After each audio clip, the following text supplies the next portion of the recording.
नमस्ते विद्यार्थियों, आपकी हिंदी विषय अध्यापिका मैं किरण परियार आप सबका हार्दिक स्वागत करती हूँ। आज हम पढ़ रहे हैं स्पर्श भाग 1 का अध्याय दुख का अधिकार। इसके लेखक है यशपाल जी। इस वीडियो में हम इस पाठ का भाग 2 पढ़ेंगे, जिसमें हम भाग 1 के शेष अंश को पढ़ेंगे। आप अपनी किताब से पृष्ठ संख्या 8 निकाल सकते हैं। उसके आगे इससे पहले हम पढ़ेंगे, हमने पढ़ा था कि जब लेखक बाजार में जाता है और उस अधेड़ उम्र की बूढ़ी औरत को रोता हुआ देखता है तो वो हैरान हो जाता है, लेकिन उसकी हिम्मत नहीं होती कि वो उसके दुख को समझे या उससे बात करने के लिए आगे बढ़े। वहाँ आसपास जो लोग खड़े होते हैं वो तरह तरह की बातें करते हैं। पास ही परचून की दुकान है, यानी जहाँ अनाज आटा दाल मिलता है, जिसे हम किराने की दुकान कहते हैं। तो वह लेखक उस व्यक्ति से बातचीत करता है। वो बताता है कि उस औरत के एक दिन नहीं हुआ उसके बेटे को मरे हुए और वो आज खरबूजे बेचने बाहर आ जाती हैं। इससे वह अपने समाज की दुर्दशा या समाज जिस दृष्टिकोण से देखता है वो यहाँ समझाया जा रहा है, जिसमें सभी लोग एक एक करके उस बूढ़ी औरत की बात बताते हैं कि वो किस तरह से समाज में जो रूढ़ी और अंधविश्वास हैं, जो नियम प्रथाएं बनी हैं, यहाँ पर लेखक अपना दृष्टिकोण दिखाना चाहता है कि किस प्रकार से किसी गरीब की मजबूरी पर भी लोग अपनी उन पुरानी घिसी पिटी रूढ़ी परंपरा को निभाने के लिए मजबूर कर देते हैं। वो यह नहीं समझते कि उसके पीछे उन व्यक्तियों का कोई ना कोई मजबूरी रही है, कोई ऐसा परेशानी आई है, तब उसको अपने इस स्थिति में, आर्थिक स्थिति में ये कदम उठाना पड़ा। यानी इस कहानी में उस बूढ़ी औरत का बेटा, जिसको मरे हुए अभी एक दिन भी नहीं हुआ है, वो मजबूरन अपनी पेट की पूर्ति के लिए, अपने पोता पोती और बहू के लिए उसको खरबूजे बेचने बाहर आना पड़ता है। अब समाज की एक और प्रथा यहाँ बताई है सूतक की। जब किसी बच्चे का जन्म होता है या किसी व्यक्ति के मरने के बाद 13 दिन तक रखा जाता है, जिसमें छुआछूत या बहुत सारे कुछ नियम बंधे हैं, तो कोई भी व्यक्ति उस घर का खाता नहीं है और थोड़ा सा परहेज रखता है।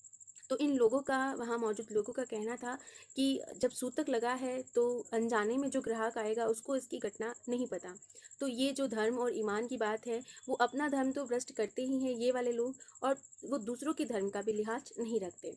यहाँ पर हम यह कहेंगे कि हमें हर स्थिति में, हर परिस्थिति में ये देखना होगा कि कंडीशन क्या है, स्थिति क्या है। हमारी आर्थिक स्थिति अच्छी नहीं है, हमारी कोई मजबूरी है, तो वहाँ हम उन समाज के नियम और कानून या धर्म ईमान को नहीं लेंगे। और दूसरी एक और चीज़ बताइए कि जो वेशभूषा होती है, जो समाज की निम्न वर्ग और उच्च वर्ग की वेशभूषा है, वो हमें किस प्रकार से मजबूर करती है किसी व्यक्ति की मदद करने के लिए। तो ये विकट परिस्थितियाँ, या हम कहें कि कुछ ऐसी अड़चन के रूप में हमारे जीवन में आती है जिनका हमें विरोध करना चाहिए। उसके आगे हम देखेंगे, पास पड़ोस की जो दुकानें थी वहाँ से पूछने पर लेखक को पता चलता है कि उसका 23 बरस का जवान लड़का था। 23 यानी 23। 23 बरस का जवान लड़का था। घर में उसकी बहू और पोता पोती थे, यानी वो शादीशुदा था।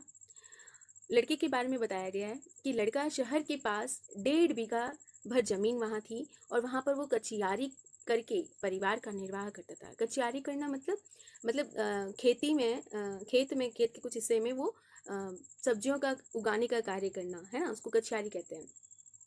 इस प्रकार से वो थोड़ा बहुत काम करके अपने परिवार का पेट भर लिया करता था। खरबूजे की डलिया बाजार में पहुंचाकर कभी लड़का स्वयं सौदे के पास बैठ जाता, कभी अपनी माँ, उसकी जो माँ थी, वो बैठ जाया करती थी। कछियारी का अर्थ है खेतों में जो तरकारियाँ यानी सब्जियाँ आदि जो खेतों में उगाई जाती हैं उसकी खेती करना।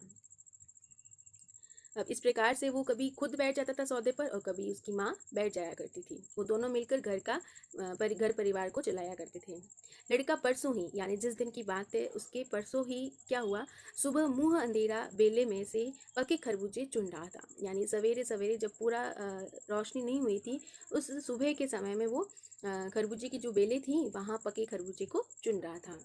वहाँ जो मिट्टी होती है, जिस साइड में कॉर्नर में गिल्ली मिट्टी जहाँ थी, उसकी तरावट में विश्राम करते हुए जैसे ही वो लेट रहा था, उस समय एक सांप ने उस लड़के के पैर पर, उस लड़के का जो पैर था उस सांप पर पड़ जाता है, जिसकी वजह से सांप उसे तुरंत ही डस लेता है।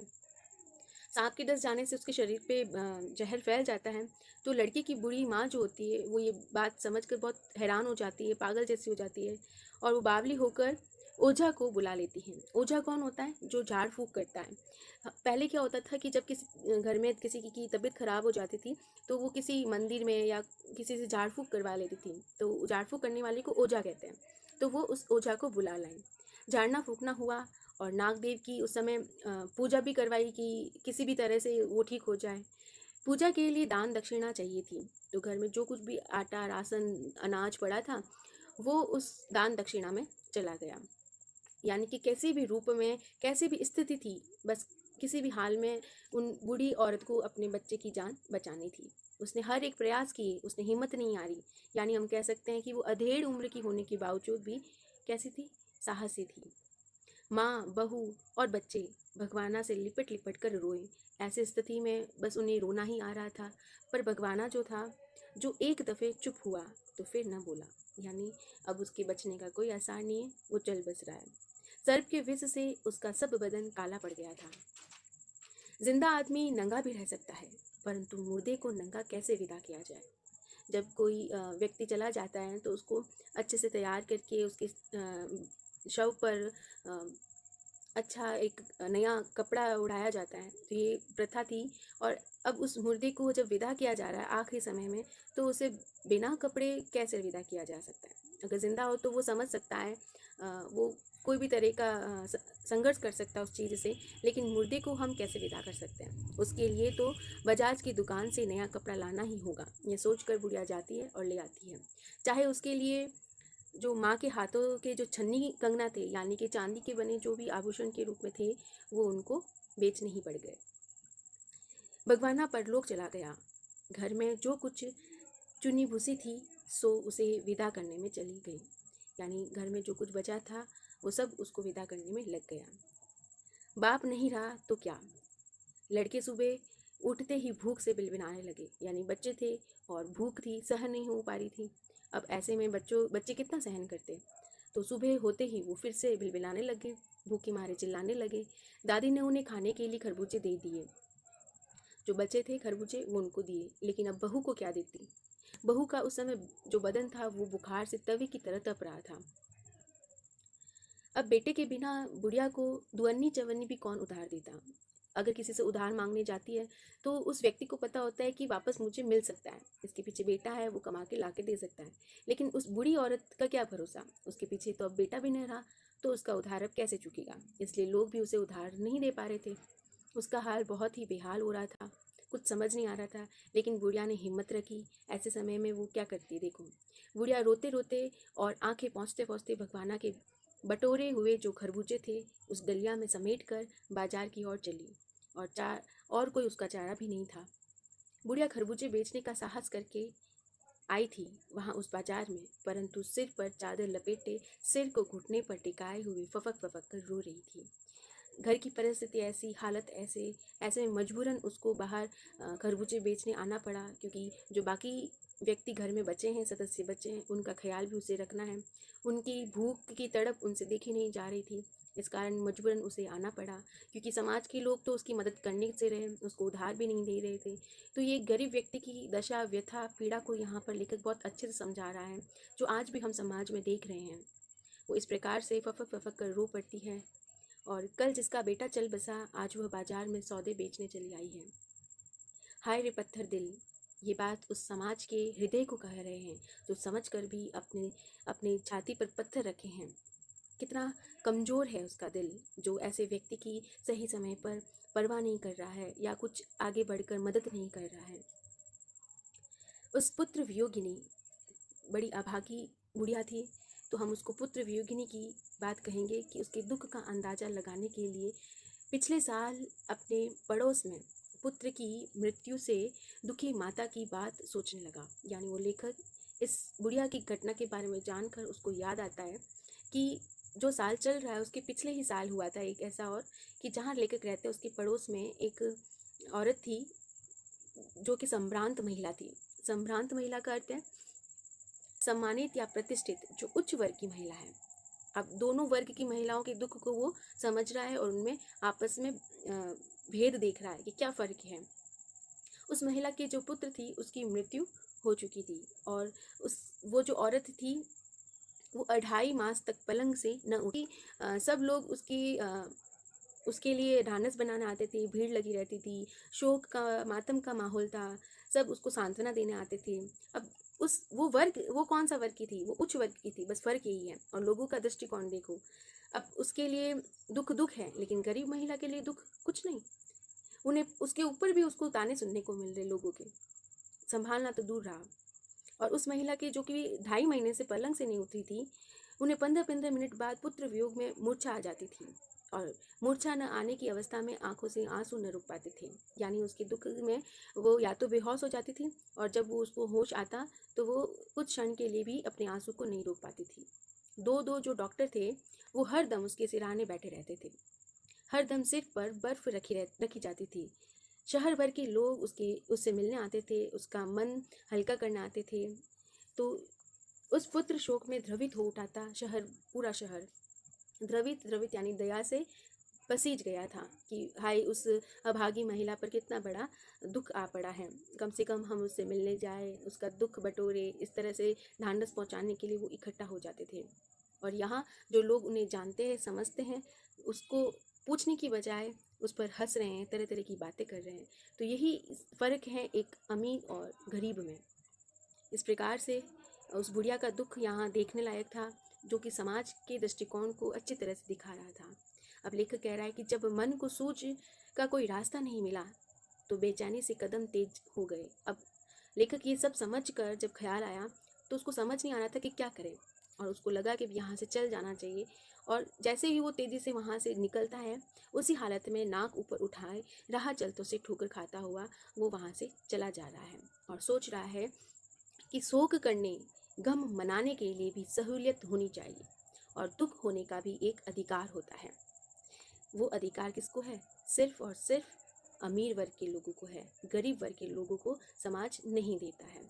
उम्मीद है आपको ये अध्याय यहाँ इस तरह से चित्रात्मक रूप से आपको अच्छे से समझ में आया होगा। तो इस कहानी का मुख्य बिंदु जिसमें हम बात करेंगे अंधविश्वास की और ऊंच नीच की, यानी दुख का एहसास सबको समान रूप से होता है, लेकिन समाज अपने हिसाब से ये मानता है कि दुख सिर्फ अमीर वर्ग को ही होगा, गरीब वर्ग को नहीं। इस तरह से उच्च और नीच वर्ग के लोगों में भेदभाव देखा गया है, लेकिन हमें सीख के तौर पर इनमें भेदभाव नहीं करना चाहिए। और जो अंधविश्वास है, जो कहा सुनी वाली बात है, जिस प्रकार से हम किसी को ठीक करने के लिए या किसी परेशानी में होते हैं तो हम उसका इलाज करने के लिए डॉक्टर के पास जाते हैं, लेकिन इस कहानी में वो उसका उपाय करने के लिए, इलाज करने के लिए ओझा को बुला लेती है। तो कुछ ऐसे अंधविश्वास इस कहानी में बताए हैं, तो हमें भी उन अंधविश्वासों को नहीं मानना चाहिए।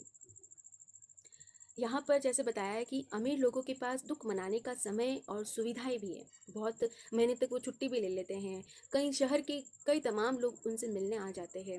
लेकिन वहीं गरीब जो अपनी रोजी रोटी कमाने के लिए उसी उलझन में लगा रह जाता है और यहाँ तक भी लोगों के ताने और घृणा से वो घिर जाता है। क्या वो हमेशा इसी परताना को सहता रहेगा? नहीं। अब हमें इसके आगे आवाज़ उठानी है, इसके खिलाफ। अगर हम अपने समाज में ये देखते हैं तो हमें इसके खिलाफ कदम उठाने पड़ेंगे। अब बात करते हैं इस कहानी में आए तमाम जितने भी मुहावरे इस्तेमाल हुए उनकी। यहाँ हम कहेंगे कोई चारा न होना, इसका अर्थ है कोई उपाय न होना। इसका हम अगर कोई वाक्य में प्रयोग करें तो क्या बन सकता है? ट्रेन छूट जाने पर बस में जाने के अलावा और कोई चारा नहीं रहा। दूसरा मुहावरा देखें, भूख से बिलबिलाना। इसका अर्थ है भूख से व्याकुल होना, बेचैन होना। वाक्य में प्रयोग करते हैं, भगवाना के लड़के सुबह उठते ही भूख से बिलबिलाने लगे।